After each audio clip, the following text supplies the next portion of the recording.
أعوذ بالله من الشيطان الرجيم بسم الله الرحمن الرحيم ربي اشرح لي صدري ويسر لي أمري واحلل عقدة من لساني يفقهوا قولي ربي زدني علما السلام علیکم ورحمۃ اللہ وبرکاتہ ومغفراتہ۔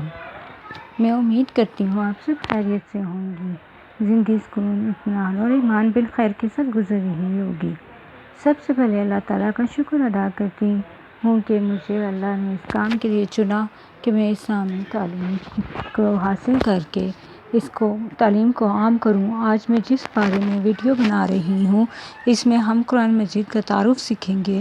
قرآن مجید کا تعارف اور تعارف قرآن کے اندر بہت سی چیزیں ہیں جو قرآن مجید سے ریلیونٹ ہیں، جیسا کہ تعارف قرآن، تاریخ قرآن، عرصہ نزول، اہمیت قرآن، معجزات قرآن، قرآن کے دیگر نام، ترجمہ، تفسیر قرآن، فضائل قرآن کو ڈسکس کریں گے۔ تعارف قرآن۔ قرآن لفظ قرأ سے نکلا ہے، قاف، ر اور الف کے اوپر حمزہ۔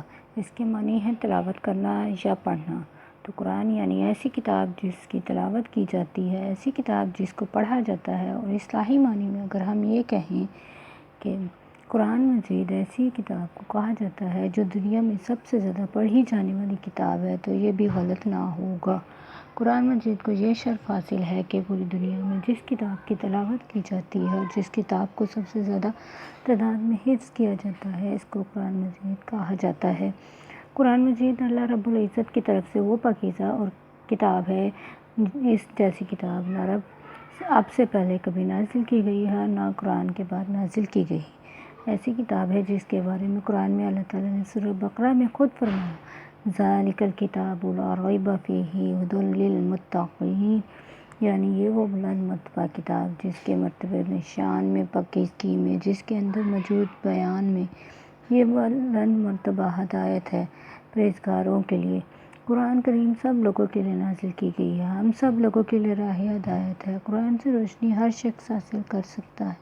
قرآن مجید بہت ہی شان والی اور عظمت والی کتاب ہے۔ قرآن مجید میں کل 114 صورتیں ہیں، جن میں 86 مکی ہیں اور 28 مدنی ہیں۔ جو صورتیں ہجرت سے پہلے نازل ہوئیں، مکہ مکرمہ میں ان کو مکی صورتیں کہا جاتا ہے، اور جو صورتیں نبی پاک صلی اللہ علیہ وسلم کی مدینہ ہجرت کے بعد نازل ہوئیں ان کو مدنی صورتیں بولا جاتا ہے۔ ان کی تعداد 28 ہے۔ قرآن مجید میں کل 540 رکوع ہیں، 6666 آیات ہیں۔ قرآن مجید میں 30 سپارے ہیں، اور سپارے کے لفظی معنی ہے حصہ یا ٹکڑا، کیونکہ قرآن مجید کو مختلف حصوں میں تقسیم کیا گیا ہے تاکہ پڑھنے والے قاری حضرات کے لیے آسانی ہو۔ جیسے کہ رمضان المبارک کے مہینے میں تراویح کی نماز میں پورے ایک ماہ میں پڑھا جاتا ہے، تو یہ قاری اور پڑھنے والے لوگوں کی آسانی کے لیے اس کو مزید حصوں میں تقسیم کر دیا گیا، جس کو سپارے کا نام دیا گیا۔ اس کے لفظی معنی ٹکڑے یا حصے کے ہیں، اور آیت کے لفظی معنی ہوتے ہیں نشانی۔ قرآن کریم کی سب سے بڑی سورت سورہ بقرہ ہے۔ قرآن مجید کی سب سے چھوٹی سورت سورہ کوثر ہے۔ اس کے علاوہ قرآن مجید میں حروف مقطعات کا ذکر بھی ملتا ہے۔ اگلا پوائنٹ ہے تاریخ قرآن۔ قرآن مجید کی تاریخ پر غور کریں تو نبی پاک صلی اللہ علیہ وسلم کی جب المبارک 40 برس ہوئی، آپ صلی اللہ علیہ وسلم پر نزول وحی کا سلسلہ شروع ہوا۔ نبی کریم صلی اللہ علیہ وسلم اعلان نبوت سے پہلے غار حرا میں تشریف لے جاتے تھے اور اللہ کی عبادت کرتے تھے۔ ایک دن آپ صلی اللہ علیہ وسلم ایسے ہی تلاوت کر رہے تھے تو حضرت جبرائیل علیہ السلام آپ کے پاس تشریف لائے اور آپ کو پہلی وحی کی آیات سکھانا شروع کر دیں۔ سورۃ العلق کی پہلی 5 آیات حضرت جبرائیل علیہ السلام نے نبی پاک صلی اللہ علیہ وسلم کو وحی فرمائی۔ جب نبی کریم صلی اللہ علیہ وسلم پر قرآن کریم نازل ہوتا تھا تو آپ صلی اللہ علیہ وسلم اس کو زبانی یاد فرما لیتے تھے، صحابہ کرام رضی اللہ عنہم کو یاد کرواتے اور ان تک قرآن پہنچانے کے لیے قرآن کو لکھا جاتا تھا، اور روایات کے مطابق کھجور کے پتوں پر لکھا جاتا تھا، پتھروں کو تراش کے ان پر لکھا جاتا تھا، اور اونٹ کی شانے کی ہڈی پر لکھا جاتا تھا۔ اسی طرح دیگر صحابہ کرام تک پہنچاتا تھا۔ اس کے بعد جنگ یمامہ، نبی کریم صلی اللہ علیہ وسلم کے ظاہری پردہ فرمانے کے بعد ایک جنگ ہوئی تھی۔ اس میں بہت زیادہ حافظ قرآن شہید ہوئے تھے۔ بہت زیادہ حافظ قرآن جب شہید ہوئے تو اس وقت حضرت عمر بن خطاب رضی اللہ عنہ کی تجویز پر حضرت ابو بکر صدیق رضی اللہ عنہ کے دور خلافت میں قرآن مجید کو یکجا کیا گیا تھا، یعنی ایک صحیفے ایک کتاب میں کنورٹ کیا گیا۔ اب اس کی ذمہ داری حضرت زید بن ثابت رضی اللہ عنہ کو دی گئی تھی، کیونکہ وہ اس کے قابل بھی تھے، کیونکہ نبی پاک صلی اللہ علیہ وسلم کے دور مبارک میں بھی ان کو قرآن مجید کی زبان پر عبور حاصل تھا۔ آپ نے یاد بھی کیا ہوا تھا، اور نہ صرف اپنے یاد کیے ہوئے کو لکھتے تھے بلکہ بہت سے لوگوں کی قرآن مجید کی آیات کی شہادت یعنی گواہی اکٹھی کرتے تھے کہ یہ آیت ایسے ہی ہے۔ جب بہت سے لوگوں سے کنفرم ہو جاتا تھا تو پھر آپ اس کو اتارتے تھے۔ حضرت ابو بکر صدیق نے جب کتابی فارم میں لے آئے تو پھر اس کے بعد حضرت عثمان رضی اللہ عنہ بن عفان جو خلیفہ سوم تھے اسلام کے ان کے دور میں دیگر نقول تیار کی گئی، اور وہ حضرت عمر فاروق رضی اللہ عنہ کی صاحبزادی تھی۔ ان کی بیٹی تھی حضرت عائشہ رضی اللہ عنہ، ان کے پاس وہ قرآن مجید کی فارم میں موجود تھا جو کہ حضرت ابو بکر صدیق رضی اللہ عنہ کے پاس تھا۔ حضرت عثمان بن عفان رضی اللہ عنہ نے ان سے ریکویسٹ کی آپ وہ صحیفہ ہمیں دیں تاکہ ہم اس کی دیگر نقول تیار کریں اور پھر مزید شائع کریں اور لوگوں تک پہنچائیں۔ تو پھر حضرت حفصہ رضی اللہ عنہ نے اس کی اجازت دے دی تو حضرت عثمان رضی اللہ عنہ نے مزید نقول تیار کی۔ تو پھر اس وقت جب اسلام کے جتنے بھی ممالک تھے، مصر، عراق، ایران، شام اور شمالی افریقہ، ان کے چھوٹے جزیرے وغیرہ، ان سب میں قرآن بھیج دیا گیا، اور یہ اس لیے بھیجا گیا تاکہ یہ ایک مسلمان کے پاس قرآن موجود ہو، اور ایک نسخہ حضرت عثمان رضی اللہ عنہ کے پاس بھی رکھ لیا گیا۔ اگلا پوائنٹ ہے عرصہ نزول۔ قرآن مجید تقریباً 23 سال کے عرصے میں نازل ہوا۔ قرآن ہمارے ہاتھوں میں بھی موجود ہے۔ پہلے لوح محفوظ میں تھا، وہاں سے بیت العزت میں رکھوایا گیا، اور پھر بیت العزت سے آسمان سے زمین میں دنیا کی طرف نبی پاک صلی اللہ علیہ وسلم کے دل میں قرآن مجید نازل کیا، اور نازل کرنے کے لیے جس فرشتے کو مقرر کیا گیا تھا وہ حضرت جبرائیل علیہ السلام تھے۔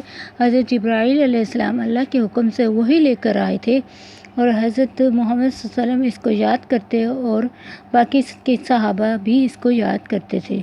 تو کل عرصہ نزول جمہور کے نزدیک 23 سال ہی مینشن کیا گیا ہے۔ اہمیت قرآن۔ اگلا پوائنٹ ہے اہمیت قرآن۔ قرآن مجید کی ہماری زندگی میں کیا اہمیت ہے؟ قرآن مجید ایسی کتاب ہے جس کے بارے میں ایک چیلنج بھی قرآن مجید میں سورہ بقرہ میں ہے کہ اگر آپ چاہو تو اس جیسی ایک صورت ہی بنا کر لے آؤ، لیکن نہیں بنا سکتے۔ آج تک کے لیے یہ چیلنج اوپن چیلنج ہے کہ آپ قرآن مجید کو ایک ایسی اہمیت حاصل کتاب ہے کہ یہ اللہ کا کلام ہے، کوئی انسان ایسا کلام نہیں لکھ سکتا، اور اگر کوئی کہتا ہے کہ یہ کوئی نعوذ باللہ اس کا منکر ہے، اس کی اہمیت کا منکر ہے، تو پھر وہ اس جیسی کوئی آیت بنا کر لائے۔ قرآن مجید کی اہمیت میں یہ ہے کہ کردار بناتا ہے۔ قرآن کا موضوع انسان ہے، انسان کے لیے ہی قرآن اتارا گیا ہے۔ تمام مخلوقات سے افضل مخلوق انسان ہے۔ قرآن ہمارے کردار کی تشکیل کرتا ہے۔ قرآن ہر عام زندگی سے ریلیٹڈ ہماری ہر صورت، ہر قسم سے ہماری مدد کرتا ہے۔ قرآن عقائد بناتا ہے۔ قرآن ہماری نظریات کی درستگی کرتا ہے۔ کہتے ہیں کہ اسلام سمجھنا ہے تو قرآن سمجھے بغیر، احادیث سمجھے بغیر، حضرت صلی اللہ علیہ وسلم کی سیرت کا مطالعہ کیے بغیر اسلام نہیں سمجھ سکتے۔ تو قرآن کا سمجھنا اس لیے بھی ضروری ہے۔ اسلامی سیاست، معاشیات، اخلاقیات، الغرض ہماری زندگی سے ریلیٹڈ ایک چیز، ایک لمحہ، ایک مسئلہ قرآن مجید میں ہمیں بتایا جاتا ہے کہ اس کو کیسے گزارنا ہے اور اس مسئلے کو کیسے حل کرنا ہے۔ تو اس وجہ سے قرآن مجید بہت زیادہ اہمیت کا حاصل ہے۔ قرآن مجید کے بغیر ہماری زندگی یوز لیس ہے۔ ہم ویسے نہیں گزار سکتے جیسے اللہ نے ہمیں زندگی گزارنے کے لیے اس دنیا میں بھیجا ہے۔ تو ہمیں اللہ کی رضا حاصل کرنی ہے تو اس کے لیے قرآن کو سیکھنا اور سمجھنا مسٹ ہے۔ معجزات قرآن۔ اگلا پوائنٹ ہے معجزات قرآن۔ سب سے بڑا معجزہ تو میرے آقا کی زندگی ہے کہ جس کے بارے میں قرآن مجید میں ایک جگہ ارشاد ہوتا ہے کہ اگر ہم اس قرآن کو پہاڑوں پر بھی نازل کرتے تو وہ بھی خشیت الہی سے ریزہ ریزہ ہو جاتے۔ قرآن مجید کو جب یہ ذمہ داری سونپی گئی تھی تو پہاڑوں اور پہ ساری چیزوں نے انکار کر دیا۔ اللہ ہم یہ بوجھ برداشت نہیں کر سکتے۔ تو سب سے زیادہ معجزاتی زندگی نبی کریم صلی اللہ علیہ وسلم کی ہے، جو نہ صرف قرآن ان کے اوپر نازل کیا گیا بلکہ انہوں نے عملی نمونہ بھی اپنی زندگیوں کو بنایا۔ قرآن مجید معجزہ اس طرح سے بھی ہے کہ آج تقریباً 1400 سال پہلے بھی قرآن مجید نازل کیا گیا اور آج بھی قرآن مجید ہے ایسے ہی ہے جیسے اب نازل کیا گیا ہو۔ قرآن مجید میں ناسخ اور منسوخ کا ذکر بھی آیا ہے۔ اگلا پوائنٹ ہے قرآن کریم کے دیگر نام۔ قرآن مجید کے بہت سارے نام ہیں جو قرآن مجید کے اندر خود ہی مذکور ہیں۔ قرآن مجید کو الکتاب بھی کہا جاتا ہے، ام الکتاب بھی کہا جاتا ہے، یعنی تمام کتابوں کی ماں۔ قرآن مجید کا ایک اور نام جو قرآن مجید کے اندر ہی موجود ہے جو الفرقان ہے، یعنی حق اور باطل میں فرق کرنے والی۔ قرآن مجید کا نام ہدا بھی ہے، یعنی ہدایت دینے والی۔ تو قرآن مجید کے بہت سارے نام ہیں تو خود اپنا اس کا نام قرآن یعنی تلاوت کی جانے والی کتاب، یعنی سب سے زیادہ تلاوت کی جانے والی کتاب۔ تو یہ بہت سارے اس کے نام ہیں جو قرآن مجید میں بھی موجود ہیں اور ان کے عام معنی اور مفہوم بھی بہت زیادہ ہیں۔ اگلا پوائنٹ ہے ترجمہ تفسیر قرآن۔ قرآن مجید کا ترجمہ جو سب سے پہلے کیا گیا تھا وہ حضرت سلمان فارسی نے کیا تھا۔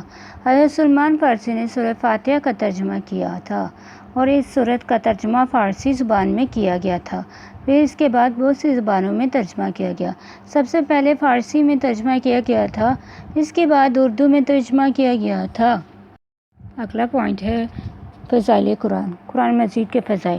قرآن مجید کی بہت سی فضیلت ہے، جیسے کہ نبی پاک صلی اللہ علیہ وسلم کی حدیث جو بخاری شریف میں موجود ہے کہ نبی پاک صلی اللہ علیہ وسلم ہم سب میں سے بہتر وہ ہے جو قرآن پڑھے اور سیکھے اور سکھائے۔ جس نے قرآن پڑھا اور قرآن کو پڑھایا۔ اگر آپ قرآن پڑھا رہے ہیں تو اس چیز کی نوید آپ صلی اللہ علیہ وسلم کو آپ کے محبوب صلی اللہ علیہ وسلم کی طرف سے ہے کہ آپ سب سے بہتر ہیں۔ اللہ کی طرف سے قرآن مجید پڑھنے والے کے لیے بہت سارے انعامات ہیں۔ قرآن مجید میں اللہ تعالیٰ فرماتے ہیں جو لوگ اللہ کی رسی کو مضبوطی سے تھام لیتے ہیں، یعنی دین اسلام کو، قرآن کو تھام لیتے ہیں تو اللہ ان کو بہت بلند مرتبہ عطا کر دیتا ہے، تو وہ دنیا میں بھی عزت حاصل کرتے ہیں اور آخرت میں بھی عزت حاصل کرتے ہیں اور آخرت میں بھی وہ جنت میں داخل ہوتے ہیں انشاءاللہ۔ ہم سب کو بھی قرآن مجید پڑھ کر جنت میں داخل ہونے کی توفیق عطا فرمائے۔ نبی پاک صلی اللہ علیہ وسلم کی قرآن مجید کی فضیلت کے لحاظ سے ایک اور حدیث ہے، جس نے کتاب اللہ کا ایک حرف تلاوت کیا اس کو ایک نیکی ملے گی اور اس ایک نیکی کا بدلہ کم از کم 10 گنا۔ میں نہیں کہتا کہ اگر ہم ایک حرف ہے لیکن الف لام میم ایک حرف ہے لیکن الف ایک حرف، لام دوسرا اور میم تیسرا حرف ہے۔